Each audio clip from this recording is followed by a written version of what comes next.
Ça va aller mieux avec du son. Merci Seb. Donc bonjour tout le monde, j'espère que vous allez bien. Donc vous venez, juste pour ceux qui sont capables de lire sur les lèvres, je pense que vous avez peut-être saisi ce que j'étais en train de dire. Sinon, en fait, je parlais encore de la météo. On est rendu le 5 avril et on n'est pas. Je pense que le printemps n'est pas encore arrivé. Il fait froid cette semaine à Québec et on annonce un 15 cm lundi. Donc, c'est ça, beaucoup de matériel aujourd'hui. En fait, ça fait plusieurs semaines qu'on ne s'est pas vu. Comme j'avais mentionné dans les émissions précédentes, là, j'essaie de tenir une cadence aux 3 semaines, mais avec la charge de travail, des fois, c'est pas possible. Et donc, les dernières semaines ont été occupées. Je parle de ça tout à l'heure, sur quoi j'ai travaillé. Je vais juste aller sur mon dashboard ici, parce que là, je vois pas le chat. Non, je vois pas de son. Ouais, c'est ça, Dominique aussi. Donc, juste, si vous me laissez une petite seconde, je vais aller sur mon dashboard ici. Ok, donc je le vois maintenant. Excellent. Donc, avant de commencer, rappel, si vous pouvez vous inscrire à ma liste de diffusion. Donc, si vous voulez notifier par courriel la tenue des épisodes, vous m'envoyez un courriel et dans le sujet, vous avez mon courriel ici en haut. Donc, dans le sujet, vous inscrivez abonnement à Twitch. Donc, vous allez être notifié quelques jours avant et la journée même de la diffusion. Vous pouvez aller sur mon canal YouTube aussi pour revoir toutes les émissions précédentes et même aller voir le contenu que j'ai partagé en fait dans chacune des descriptions. J'ai affiché le détail. Donc, je vous mets le lien ici dans le chat. Donc, c'est la page YouTube. Je vous invite à commenter les vidéos, à poser vos questions, placer vos commentaires, surtout liker. Donc, faire connaître un peu plus ma page. Comme j'ai mentionné à le dernier épisode, éventuellement, si le temps me permet, j'aimerais ça faire des capsules hors Twitch, en fait, quelque chose de plus, avec des montages un petit peu plus professionnels. Donc, j'ai ça encore en tête, mais malheureusement, avec l'horaire qu'on a, l'horaire familial, les activités d'été qui commencent avec les enfants, je sais pas quand je vais trouver le temps de faire ça, mais bon, j'ai ça en tête. Éventuellement, si vous vous abonnez à ma chaîne YouTube, vous allez être notifié lorsque ces vidéos-là vont être mises en ligne. Donc, changeons de sujet ici. Passons au premier sujet de l'épisode, comme je fais à chaque fois. Je vais parler un petit peu sur quoi j'ai travaillé dans les dernières semaines. Donc, comme ça fait plusieurs semaines, il y a eu beaucoup de choses. Je ne ferai pas le tour de tout ce que j'ai fait, parce qu'on en aurait pour plus qu'1 heure. Donc, juste vous parler très rapidement des grandes choses, des grands titres, je vous dirais. Donc, dernier épisode, je vous ai parlé que je travaillais ma promotion, passé de senior à principal. Donc, ça a eu lieu. J'ai fait la présentation début mars à Boston, devant je sais pas le chiffre exact, là, mais une dizaine de personnes, donc principalement des architectes principaux, des seniors principaux aussi, et des gens du management chez Red Hat. Donc, c'est un travail qui a pris plusieurs semaines, plusieurs mois à se compléter, en fait, cette présentation-là. Très content de l'avoir livrée. Et à la fin, comme ceux qui me suivent un petit peu sur LinkedIn, vous avez vu, j'ai eu la promotion. Donc, avec Martin Sauvé, mon collègue, on a passé la même journée. Les deux, on a réussi notre promotion. Très content que ça soit passé. C'est pas évident d'aller présenter sur soi-même. On n'est pas habitué de faire ça. Généralement, je présente des produits Red Hat. Et je parle de technologie, mais parler de soi-même, c'est pas évident. Donc, content que ça soit fait. Et déjà, je vois l'impact. En fait, je suis surpris un peu de l'impact. Beaucoup de bons commentaires, bien sûr, de plusieurs personnes. Mais aussi de voir les demandes qu'on a suite à ça. Donc, j'ai déjà été demandé pour accompagner quelqu'un dans sa voie vers le devenir principal. Demandé pour faire des conférences un peu partout. Aussi sur LinkedIn, depuis j'ai changé le titre. J'ai quelques chasseurs de tête aussi qui en ont profité pour me faire des offres. Donc, c'est le fun de voir l'impact. C'est le fun de voir aussi que c'est reconnu. Le titre est reconnu dans l'industrie. Je pensais pas que c'était quelque chose qui suivait dans l'industrie, mais effectivement, c'est quelque chose qui semble être reconnu aussi. Donc, content que ce soit fait, on passe à autre chose maintenant. On a eu aussi dans les dernières semaines, en fait la semaine passée, je suis allé au Sales Kickoff, notre conférence annuelle des ventes qui avait lieu à Orlando. Donc, j'ai goûté à l'été avant vous autres. Bref, ça dépend où vous êtes situés, les gens qui m'écoutent. Mais pour la plupart des gens qui m'écoutent, je deviens du Québec. J'ai goûté à l'été avant vous autres. Tiens, je peux vous montrer quelques photos d'où on était pendant que je vous explique un petit peu ce qu'on a fait là. Oups. J'ai oublié de montrer ça ici, tiens, c'est vrai. J'avais mis des petites photos. Je vous montre ça. Je ne sais pas si vous voyez. Je Je vais juste changer le plan ici, tiens, plein écran. Donc, juste vous montrer le bureau à Boston. En fait, je suis allé présenter ma promotion à Boston dans notre Customer Briefing Center. C'est au centre-ville de Boston. C'est un bureau qui est ouvert l'année passée chez Red Hat. Donc, c'est un bureau, comme le titre l'indique, pour accueillir nos clients. Donc, à cet endroit-là, on fait des Innovation Labs, entre autres, si vous voulez... si on vous a vendu ce service-là, donc c'est à cet endroit-là que ça va se tenir. Et ici, on a une salle juste pas loin de l'accueil, une salle avec plein d'écrans. Ces écrans-là sont tactiles, donc on peut déplacer tout ce qu'on trouve à l'écran, donc c'est très très bien. Donc ça, c'est aussi au deuxième étage pour descendre au premier étage.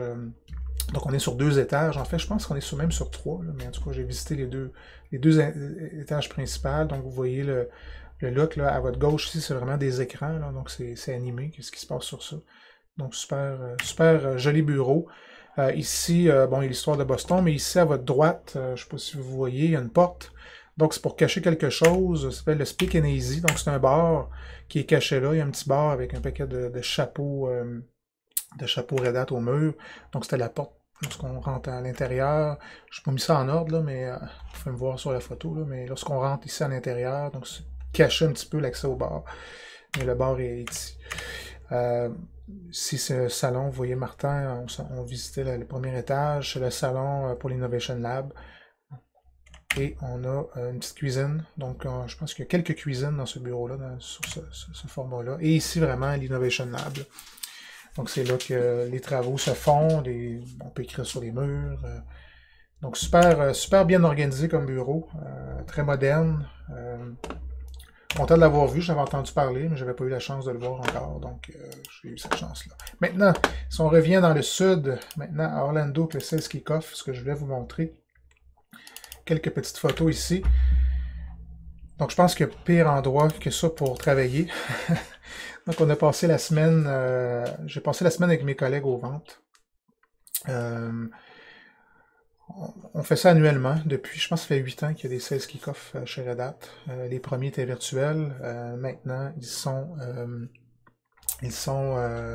on se déplace. On se déplace généralement au sud. On est allé à plusieurs endroits depuis 8 ans. Mais Orlando, c'était la première fois. Donc, on voit l'hôtel. C'est un hôtel Marriott assez gros. Je ne sais pas combien il y a de chambres dans ça, mais c'était assez immense.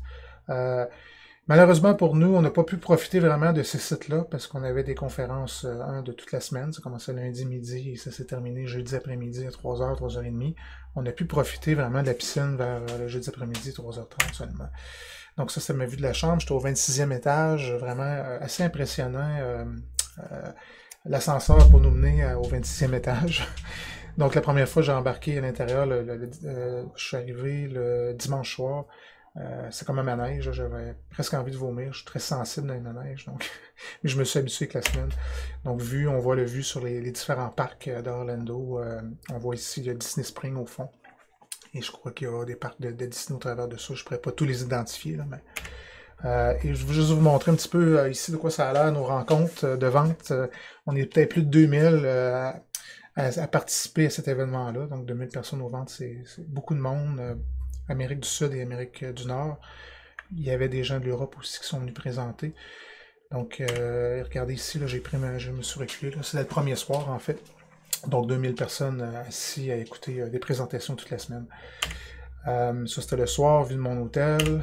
Je vais vous montrer ici, c'est Amérique, le groupe ENA commercial, donc le groupe que je fais partie chez Red Hat.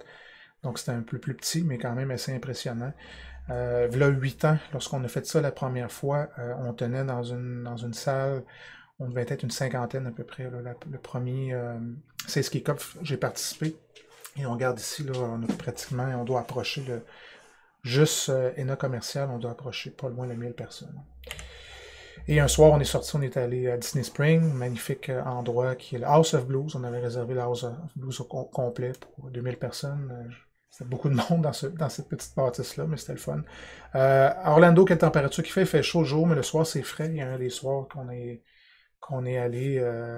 je suis allé en culotte courte, puis quand je suis revenu, j'ai eu froid. Je suis pas allé marcher parce qu'il faisait vraiment froid. Ben, froid. Il faut s'entendre, à 10-12 degrés. Donc, c'était ma petite capsule été pour vous remettre de bonne humeur avec cet hiver qui n'en finit plus. Quoi d'autre sur quoi j'ai travaillé dans les dernières semaines?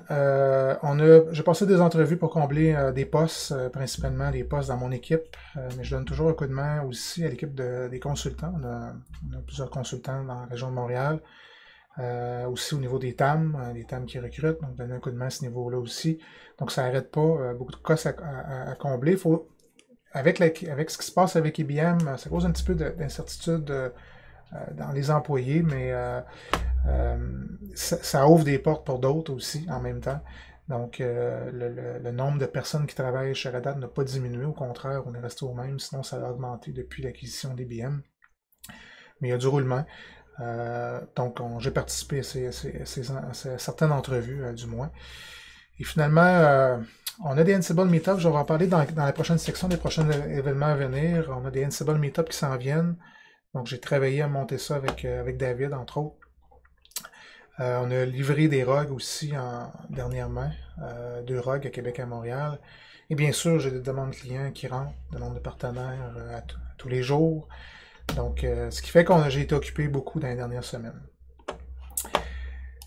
Donc, ça va pour sur quoi j'ai travaillé dans les dernières semaines. Maintenant, prochaine section, c'est les prochains événements.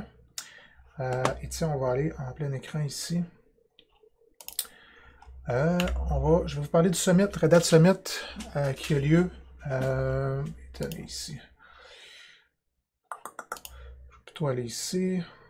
Oui. Donc, du 7 au 9 mai à Boston. Ça s'en vient, c'est exactement dans un mois. J'ai finalisé mes choses ce matin, presque finalisé. Donc, je vais être au Summit du dimanche au vendredi.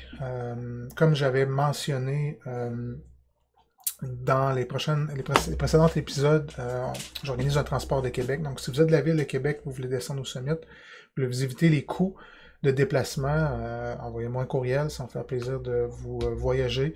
J'ai déjà 3 personnes, une possibilité d'une 4e là, ce matin qui m'a écrit, qui pourra embarquer avec nous aussi. Donc, plus le fun de faire le déplacement. Et un déplacement vers Boston de Québec, là, quand vous prenez l'avion, vous faites une connexion. Au final, vous faites à peu près 6 heures facilement là, dans le déplacement. C'est exactement le même temps qu'il y a en auto, donc ça prend 6h30. Donc, on n'a pas de délai avec les autos. C'est sûr qu'il pourrait y avoir des tempêtes de neige encore, mais j'espère pas au mois de mai qu'il va y avoir des tempêtes de neige. Donc, je vous invite pour les gens de Québec. Pour les gens de Montréal, il n'y a pas de... Je n'ai pas entendu qu'il y avait des transports d'organiser, mais si jamais ça vous intéresse, envoyez-moi un courriel, je laisserai savoir à mes collègues à Montréal s'ils peuvent organiser quelque chose vers le Summit. Les agendas ont été annoncés. On devait avoir les inscriptions aux sessions hier, mais il semblerait que ça ne fonctionne pas encore, à moins que Sébastien, je ne sais pas si tu es encore là, je vais regarder dans le chat. Si tu as eu des nouvelles de ton côté, de notre côté, pour s'enregistrer aux sessions, c'est pas encore disponible. Ça devait être hier, mais je sais pas, il y a probablement eu un problème technique, mais surveillez vos courriels, vous devriez recevoir le courriel répondant pour ceux qui sont inscrits, qui veulent monter, en fait, les agendas. Je vous invite dans la section Lab. C'est une section qui se remplit très très vite. Donc, si vous attendez participer au Summit, et que vous voulez vous inscrire, ne tardez pas, faites-le maintenant. Et dès que les agendas, vous allez construire vos agendas, je vous invite à remplir les labs tout de suite, c'est ce qui se remplit le plus vite. Ce que je veux vous parler sur le Summit, en fait, au CES Kickoff la semaine passée, on nous en a parlé un petit peu, il va y avoir des annonces qui s'en viennent du côté du Red Hat Summit. Malheureusement, je ne peux pas mentionner ces annonces-là, mais vous savez, RHEL 8, on est en bêta en ce moment, donc le Summit, il y a des bonnes chances que vous allez entendre parler de RHEL 8 au Summit. Vous savez qu'OpenShift aussi, on prépare une nouvelle version d'OpenShift, la version 4, donc des choses qu'on vous en entendre parler durant cette semaine-là. On a annoncé aussi... Merci Seb pour la note. Pas une nouvelle encore pour la construction des agendas. Donc je sais que Sébastien a eu cette demande-là ce matin d'un de ses clients. Donc c'est pour ça qu'il n'était pas au courant. Pas de nouvelles non plus, Sébastien, effectivement. Donc c'est pas encore disponible. Donc ça ne devrait pas tarder. Soyez patients, ça s'en vient. Qu'est-ce que j'allais dire? Les autres annonces, écoutez, je peux pas vraiment en parler encore, mais on devrait avoir des annonces intéressantes cette année, comme à chaque année. Généralement, les annonces sont un petit peu avant le summit, parce qu'on va avoir l'attention des journalistes. Mais en gros, c'est comme ça que ça va se dessiner cette année. Au niveau des prévus des sessions, il y a une session de mon côté que je vais essayer de faire un effort particulier pour y participer. C'est la session, j'ai pas le lien de la session ici, là, mais c'est la session de Microsoft. En fait, Microsoft va faire un témoignage. Donc Microsoft viennent toujours depuis quelques années, ils viennent comme partenaire à l'événement, mais cette année, ils vont être dans une session venir témoigner ce qu'ils ont fait avec Ansible et Ansible Network. Donc, Microsoft utilise Ansible Network. Je devine qu'il va peut-être avoir de l'Azure dans ça, mais ils ont fait un gros déploiement Ansible Network. Ils vont venir présenter ce qu'ils ont fait. Donc, c'est quelque chose que je vais aller voir. Quoi d'autre? Je pense que c'est pas mal ça qu'il y avait au niveau du Red Hat Summit. Oui, je regardais mes notes. Je pense que c'est bon. Je n'ai pas parcouru encore en détail ce qu'il y avait dans l'agenda au niveau des sessions. C'est quelque chose que je veux faire parce qu'il faut que je monte mon agenda moi aussi, comme je vais participer au Red Hat Summit. Donc, peut-être à le prochain épisode, si ça donne, on va être capable d'en faire une avant. Je vais être capable d'en tenir une autre avant le Red Hat Summit, sinon ça va aller après le Red Hat Summit. Donc, Red Hat Summit qui s'en vient. Si vous y pensez encore à vous inscrire, tardez pas trop, je vous dirais que ça commence à être un gros défi de trouver un hôtel proche. On rappelle, l'année passée, on a eu 7 000 personnes, on vise un peu plus haut cette année. Donc les hôtels se remplissent vite, tardez pas à vous inscrire. Good. Quoi d'autre comme autre événement? Ansible Meetup, je peux vous montrer ça très rapidement ici. Meetup. On va aller sur la page ici. Donc, on a Ansible Meetup à Montréal qui a été annoncé, qui va se tenir. C'est dans un théâtre.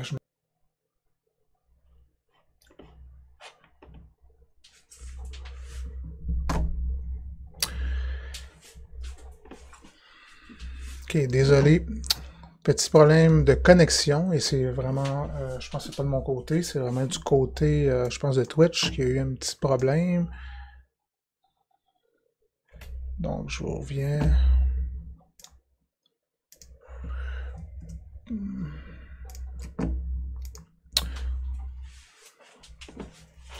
Ok, donc je sais pas où ça a coupé, peut-être reprendre un petit peu ce que j'étais en train de dire.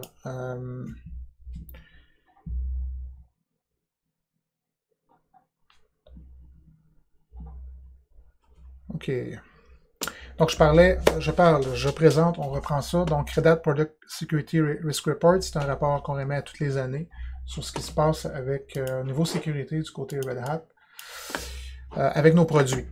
Donc, ce que je veux faire à noter ici, petite note, ce que j'ai retenu en fait de ce rapport-là, en 2018, on a adressé 1272 CVE. Donc ça, c'est des bulletins qui sont émis sur Internet. C'est pas nous qui gérons ça, qui annoncent des vulnérabilités pour certaines applications. Donc, du côté de Red Hat, on a adressé au travers 745 bulletins Red Hat, c'est 1272 CVE là. Okay. On a eu 111 bulletins de sécurité critiques qui ont adressé 57 critiques CVE. Ouais, ok. De ces critiques-là, 38% ont été réglés en une journée. Le temps de résolution est à 18 jours avec une médiane de 2,5 jours. Okay? Donc, on parle de ce qui est critique, en fait. Donc, quoi d'autre dans ce rapport-là que j'ai pris en note qui est intéressant? Donc 80% des issues critiques ont été réglées en une semaine, ce qui est très très bien. En fait, c'est ce qui nous démarque, hein, en fait, une distribution propriétaire versus une distribution communautaire. Ça va être difficile d'aller chercher ces métriques-là pour le communautaire parce qu'il n'y a personne qui les maintient. Du côté Red Hat, on a une équipe qui maintient toutes ces statistiques-là, mais ce serait facile de comparer. la rapidité à laquelle on peut réagir lorsqu'il y a un problème de sécurité qui est détecté. Quoi d'autre dans le rapport? J'ai pris des petites notes ici. Ici, pour vous montrer les CVE, je vais grossir un petit peu là. Donc ici, les CVE, comme je vous dis, ça fait plusieurs années qu'on émet ce bulletin-là. On a vu une baisse en 2017, mais on a un regain de CVE en 2018. C'est ce que le rapport nous dit. Quoi d'autre? Après ça, on a la liste des principales attaques. Vous savez que depuis Heartbleed, depuis 2014, on a commencé à nommer en fait les vulnérabilités qui ont plus d'impact. Donc c'est arrivé avec Heartbleed, c'est ce qu'on indique dans le rapport. Et on présente les principales qui ont eu lieu en 2018. Donc je vous laisserai lire ça si ça vous intéresse. Je veux un beau petit graphique ici qui les représente là, sur une ligne de temps et l'impact de chacun des plus populaires. Donc Spectre et Meltdown qui a fait couler encore de l'encre cette année, en 2018, comme vous savez. Et finalement, celui qui a fait couler plus d'encre, on peut voir là, ici, c'est le plus de page views sur notre site. En fait, c'est Spectre et Meltdown. On peut voir que les autres, c'était eu moins d'impact un petit peu. Donc, en gros, c'est ce que ça dit dans ce rapport-là. Ah oui, page 10, c'est quelque chose d'intéressant ici.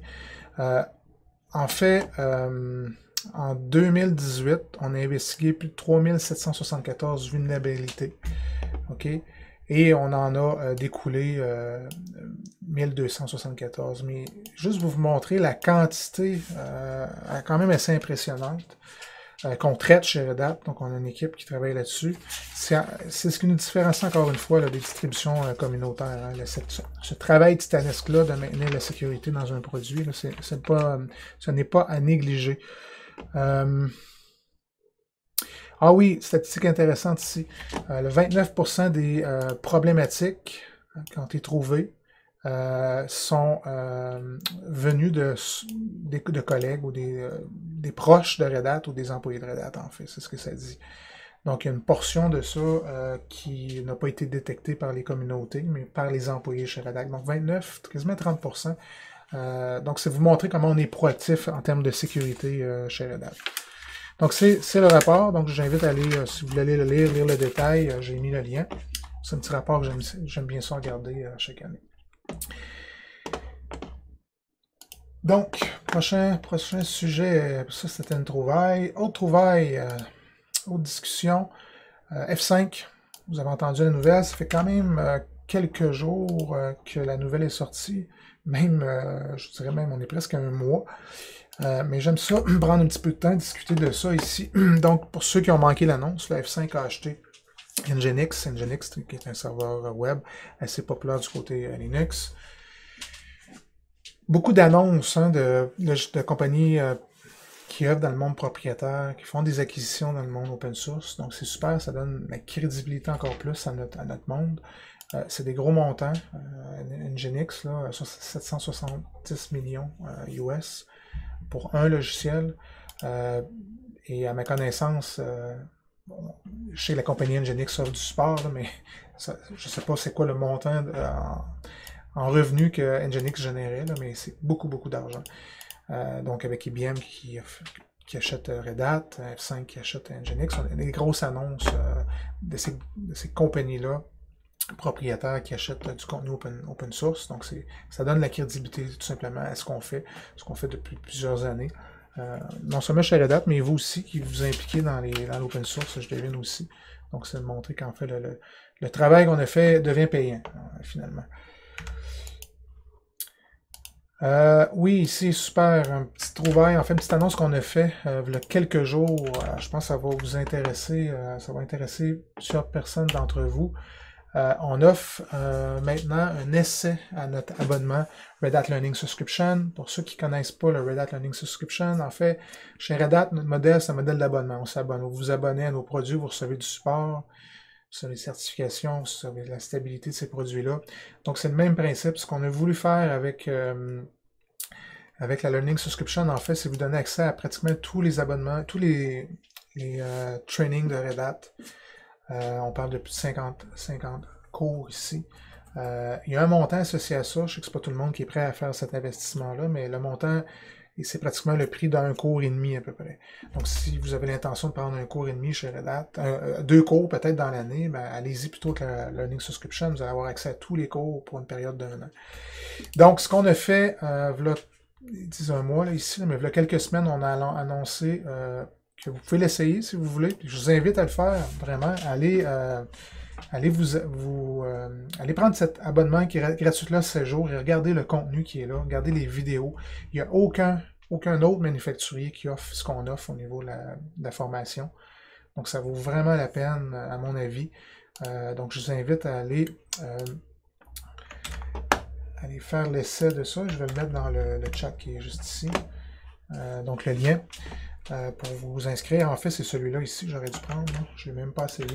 Je vais le mettre dans le chat, puis on va l'essayer, voir à l'écran ce que ça nous amène. Moi, j'ai déjà l'abonnement en passant en tant qu'employé. Donc, oui, ça nous amène sur notre site Red Hat University. Donc, j'invite à en faire l'essai ce jour. Si vous aimez ça, ben, vous vous abonnerez. Si vous n'aimez pas ça, ben, on passe à autre chose. C'est pas plus grave que ça. Donc, quoi d'autre dans les nouvelles? Oui, parler un petit peu de qu'est-ce qui se passe avec RHEL 8. En fait, avec la semaine passée au CES Kickoff, on a eu une mise à jour un petit peu sur RHEL 8. Qu'est-ce qui se passe avec RHEL 8? J'ai fait 3 épisodes. Son recul en décembre, vous allez pouvoir le voir la première. Donc j'ai fait 3 épisodes concentrés sur RHEL 8. Donc j'ai pas appris énormément de choses, mais des choses intéressantes. On a fait un focus assez important, entre autres, sur NF Tables qui remplace IP Tables. Avec RHEL 8. J'ai pris quelques notes sur ça. Je n'avais vraiment pas exploré cet aspect-là lorsque j'ai découvert RHEL 8. Mais on a parlé aussi de l'impact sur CentOS. Qu'est-ce qui va se passer avec CentOS? Est-ce que CentOS va être capable de suivre ce qu'on fait avec RHEL 8? Et à cause de l'application stream, en fait, vous vous souvenez, on a une nouvelle façon de livrer des logiciels avec RHEL 8 qui s'en vient, qui va permettre en fait de consommer des versions plus récentes, plus rapidement, en fait avec RHEL 8. Donc, c'est cette portion-là qui va peut-être être difficile à l'équipe de CentOS chez nous, de garder le rythme. Donc, on va voir qu'est-ce qui va se passer avec cette équipe-là. En fait, on a eu une update. L'équipe chez Red Hat qui est dédiée à CentOS, c'est une grosse équipe de 2 personnes. Donc, il y a 2 personnes qui coordonnent un travail titanesque parce que, imaginez, le recompiler tout ce qu'on fait du côté Red Hat avec des centaines de développeurs. Donc, les autres sont seulement 2. Ils ont une communauté qui les aide, bien sûr. Mais, donc, on va voir. Donc, ça va être à surveiller un petit peu ce qui va se passer, non seulement avec CentOS, mais avec Oracle Linux aussi. Parce que ces équipes-là vont arriver à suivre. Peut-être qu'ils vont arriver à suivre, mais ça va prendre un petit peu plus de temps. C'est ce qu'on estime. Donc, c'est à surveiller. Autre chose que j'ai appris la semaine passée, je devine qu'on peut le communiquer, du moins c'est pas écrit nulle part, là, mais vous vous souvenez, avec RHEL 8, je vous ai présenté un outil qui s'appelle le Composer, qui permet de créer des images, après ça les déployer, des images de RHEL customisées, les déployer, soit dans VMware, soit dans votre cloud favori, cloud public favori. Donc Composer était en tech preview, avait été annoncé en tech preview pour RHEL 8, mais on a annoncé finalement le rendre disponible, complètement supporté en fait, sorti du tech preview avec RHEL 8. Donc ça, c'était la petite update de RHEL 8 que je voulais faire avec vous aujourd'hui. Excellent. Sinon, prochaine section, si je continue, on parlait de nouvelles trouvailles. Je vais vous parler très rapidement des dernières sorties avant d'aller au sujet chaud qui est OpenJDK et le monde JVM. En fait, qu'est-ce qui se passe avec le monde JVM aujourd'hui?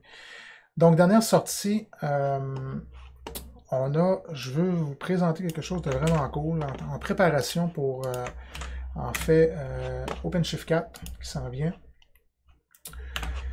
Donc, ça s'appelle le Operator Hub. Donc, en fait, avec OpenShift 4, lorsque vous allez vouloir ajouter des applications à l'intérieur de votre OpenShift 4, des capacités à OpenShift 4, ça va se faire au travers de ce qu'on appelle les operators. J'en ai parlé un petit peu lors de la dernière épisode. Les opérateurs de Kubernetes. Donc, on a maintenant un site web, en fait, qui recense un petit peu tous les opérateurs qui sont disponibles.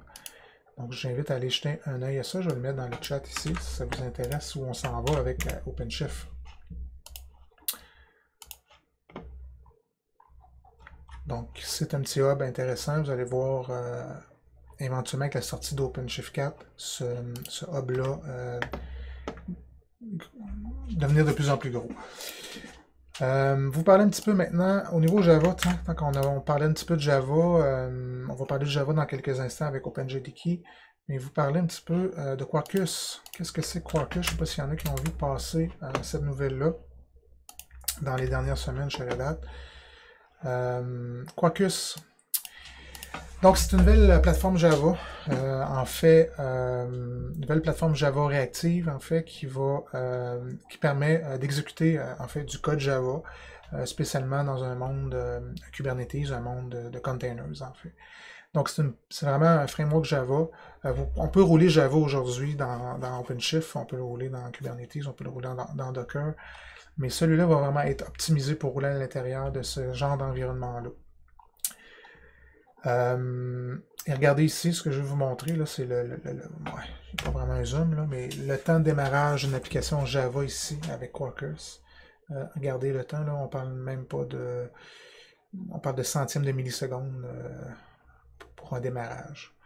Donc, ça va permettre de démarrer les applications Java, les rendre compatibles. En fait, quand on fait du container, on veut que ça soit vite. Rouler Java dans le container aujourd'hui, on a quelques secondes, quelques minutes, dépendamment de l'application. Avec Quarkus, on va donner un boost assez important au Java. Donc en gros, c'est ce qu'on a annoncé. Donc, c'est un projet qui est communautaire pour l'instant. Éventuellement, peut-être qu'on va l'intégrer directement avec OpenShift. Ça va être à suivre dans le futur. Pour l'instant, c'est vraiment un nouveau projet dans la communauté. Donc, si le développement Java vous intéresse, je vous invite à garder un œil sur ce projet open source-là. Ici. Quoi d'autre dans les sorties? Satellite 6.5 est sorti, j'en ai parlé dans le dernier épisode. Les principales nouveautés sont bien sûr le support de RHEL 8. Donc on a un bêta qui est sorti le 27 mars. Si ça vous intéresse de savoir ce que Satellite 6.5 a dans le ventre, allez voir ma dernier épisode, l'épisode du mois de mars, je crois, quelque part début mars. Donc j'ai parlé des principales nouveautés de 6.5. Somme toute, depuis la dernière fois qu'on s'est parlé, c'est les grosses sorties. Il y a eu Fedora 30 qui est sorti un petit peu plus tôt cette semaine en bêta. J'ai pas eu le temps de regarder les nouveautés. J'en regarderai pour le prochain épisode. Mais sinon, on a été quand même assez silencieux, contrairement à la dernière épisode. Au début de l'année, on a fait beaucoup d'annonces. Pourquoi c'est tranquille de même? J'en ai parlé tout à l'heure. On s'en va vers le Red Hat Summit. Donc, on garde beaucoup d'annonces pour le Red Hat Summit de nouveaux produits. Donc, prochain épisode, sinon celle après le Red Hat Summit, j'aurai d'autres annonces à vous faire au niveau des sorties chez Red Hat. Presque une heure, on va terminer avec le sujet principal qui est qu'est-ce qui se passe dans le monde du JVM aujourd'hui. Donc, le monde du JVM, de la machine virtuelle Java, en fait, vécu, je dirais, un grand choc. En fait, ça avait été annoncé l'année passée par Oracle, mais en janvier dernier, ça a été mis en force. Maintenant, lorsqu'on télécharge pas OpenJDK, pardon, la machine virtuelle de Oracle JVM ou Oracle JDK, maintenant, si vous avez des intentions d'utiliser la machine virtuelle d'Oracle pour faire des sous, donc pour le travail, pour l'entreprise, vous allez devoir maintenant payer un abonnement pour recevoir les mises à jour. Donc, ça a fait un choc. Je vous rappelle que chez Red Hat, on publiait le binaire, en fait, au travers d'un canal l'année passée. On a annoncé le retrait de ce canal-là en novembre, si je me souviens bien. Et depuis janvier, si vous voulez continuer à recevoir les mises à jour d'Oracle pour cette machine-là, vous devez payer. Donc, qu'est-ce qui se passe maintenant? Je vous montre ici un petit rapport de la communauté, je ne pourrais pas dire de où ça vient. C'est des gens qui ont fait une étude sur ce qui se passe dans le monde JVM, qu'est-ce que les gens utilisent.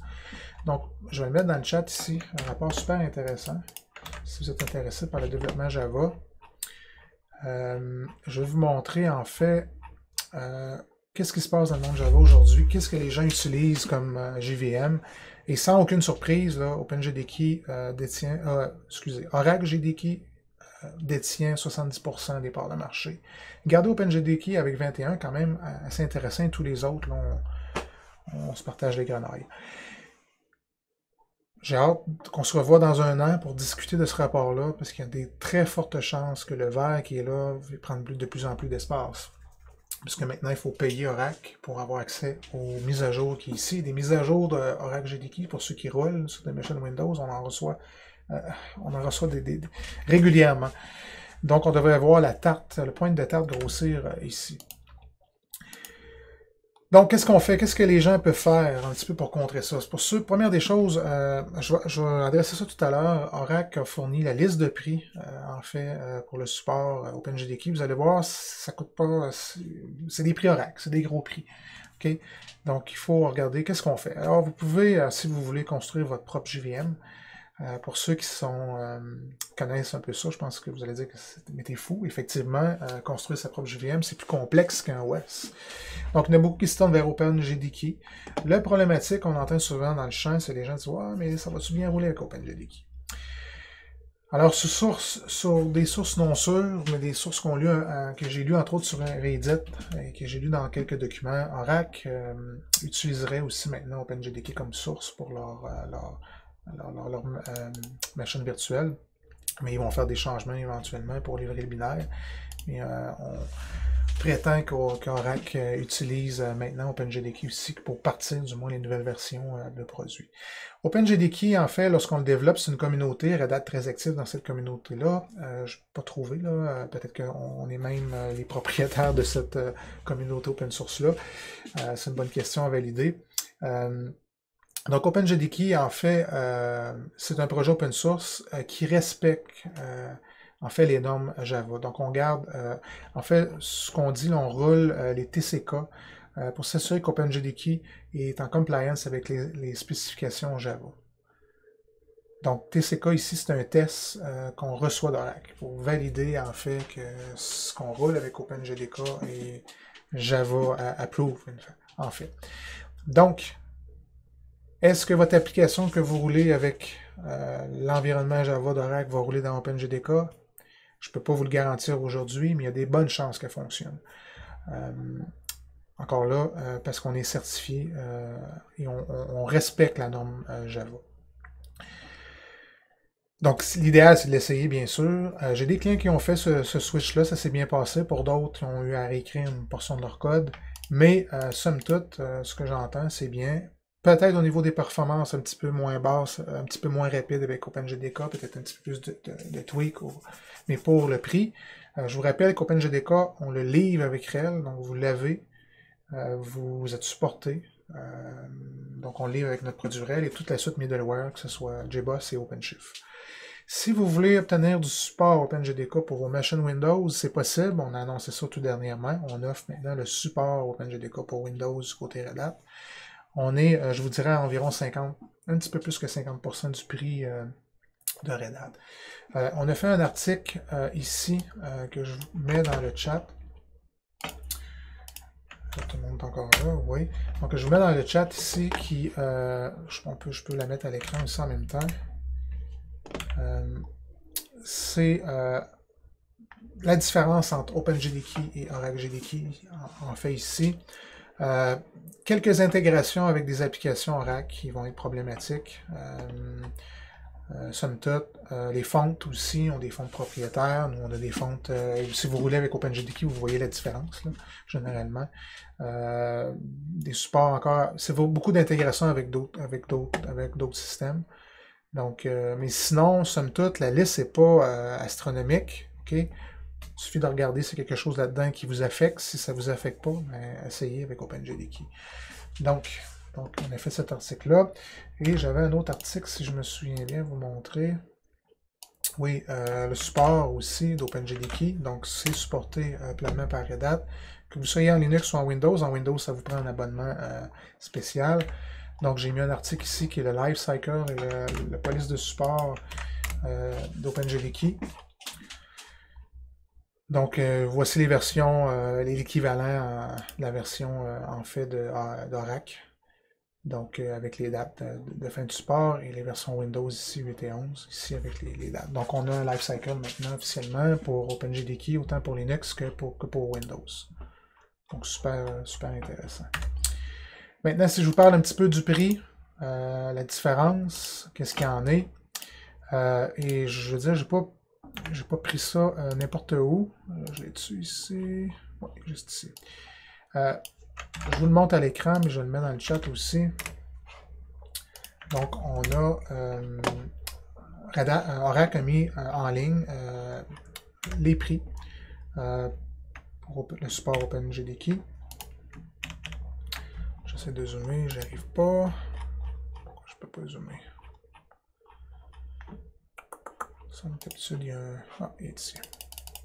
OK. Donc, on voit les prix ici. 2.5 pour un volume. Donc, vous payez par desktop ici, puis pour les serveurs ici par processeur. Donc, 25 $ par processeur.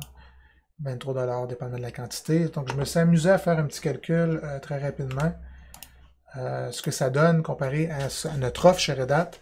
Donc, si vous voulez, par exemple, vous avez des serveurs Windows, vous voulez déployer la machine virtuelle d'Oracle. Donc, à partir de janvier, ça vous coûte 4 750 US par mois pour 200 serveurs. Mettons que je prends un scénario, là, vous avez 200 serveurs Windows pour lesquels vous voulez déployer la machine Oracle. Ça va vous coûter 4 750 US par mois, parce qu'ils chargent par mois. J'essaie de comprendre la mécanique ici, mais moi, je l'ai transposé, en fait, sur un prix annuel, donc 57 000 $ pour 200 serveurs, c'est quand même important comme coût. Du côté Red Hat, on va charger pour la même capacité ou presque avec OpenJDK, on va vous charger 13 000 $ pour des 200 serveurs. Donc c'est une différence de 44 000 $. Okay, donc c'est non négligeable. Même chose au niveau des desktops. Donc desktop, par exemple pour 1000 desktops, vous avez 1000 machines dans votre parc pour lequel vous voulez utiliser OpenJDK, une machine virtuelle maintenant, Java. Donc Oracle va vous charger 2 000 $ par mois, soit 24 000 par année. Du côté Red Hat, on va vous charger 10 000 $ par année. Donc une différence de 14 000 $ entre les deux. Donc, on vous offre une option intéressante. On est fort en Java. On a beaucoup de produits en Java. OpenJDK est un projet open source qui est très actif, mais mon Oracle contribue, bien sûr, puisqu'il baserait beaucoup de leurs travaux sur OpenJDK aussi maintenant. Donc je pense qu'on a une bonne offre, une offre qui vous fait sauver des sous. Si vous êtes déjà client de Red Hat, eh bien, vous continuez à faire affaire avec nous, mais pour d'autres produits, tout simplement. Donc, est-ce qu'il y a, je vais regarder s'il y a des questions. S'il y a des questions pour les gens qui sont en ligne sur ce que j'ai mentionné. Je ne sais pas si c'est assez clair, ce qui se passe avec OpenJDK versus ce qui se passe avec Oracle. Et Oracle est allé pêcher dans vos poches encore, un endroit où ça a été gratuit depuis toujours. Et Oracle a décidé, encore une fois, de se garnir les poches. Donc, encore une fois, de notre côté, OpenJDK est inclus avec RHEL. Vous n'avez pas à payer de coûts supplémentaires si vous roulez notre Linux, si vous roulez OpenShift, si vous roulez JBoss. C'est seulement si vous roulez OpenJDK sur Windows, vous voulez être supporté, vous voulez être capable d'appeler quelqu'un s'il y a un pépin, vous voulez recevoir les mises à jour régulièrement.